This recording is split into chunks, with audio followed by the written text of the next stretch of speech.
at de har fået mange gode former med. Ja, jeg tror også, at kunderne er blevet mere sådan, at de godt kan lide ting, der er lidt anderledes. Ja. Ting, der har lidt former og skiller sig ud. Ja, og kurven er også kommet endnu mere i spil. Ja, det er de. Ja, så det er virkelig dejligt. Men det er jo rigtig fodhus. Sådan her fuld af løgplanter ja. og forårsgrene. De har også nogle vibeæg og lidt.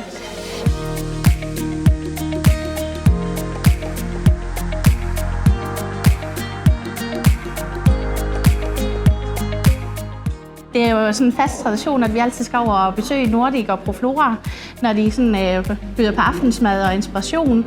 Og det er jo skønt med alle de her skønne grene og løgplanter, der bare pipler frem i det her skønne forår, vi alle sammen venter på.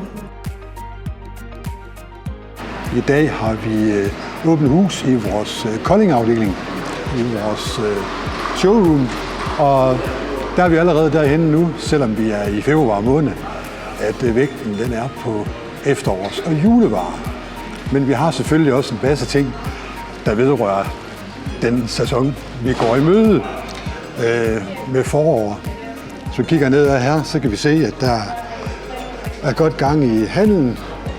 Her kan vi se, her kommer vi til et af vores områder, hvor vi har vores forårs- og påsketing.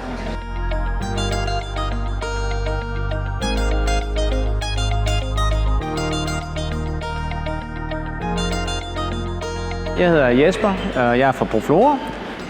Vi er jo med i det her arrangement sammen med Nordic, hvor Henrik laver den her fede workshop med mange forårsting, mange dejlige grene. Så man kom ind til Proflora.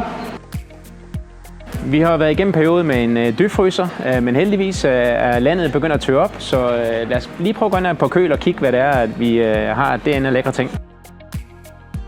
Som I ser, så har vi begyndt at få masser af de her lidt lækre udendørs ting på hylderne. Løg og andre lækre ting. Dejlige vinterhellebos. Men der er også bare rigtig meget lækkert snit for øjeblikket. Prøv lige at se de her. Super dejlige lækre ranunkler. Fritillaria. Det er bare en forårstid, vi går i møde, hvor man bliver glad i låget af alle de her dejlige, fede ting.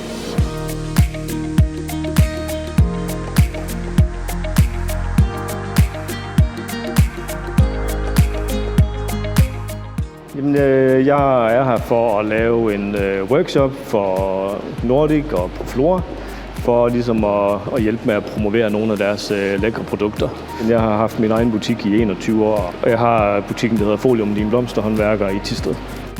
Og lige nu er jeg i gang med at lave en lidt vegetativ dekoration, som er i den forholdsvis nye stikmasse, som ligner noget rockwool, men noget mere miljøvenligt end vores sædvanlige Oasis.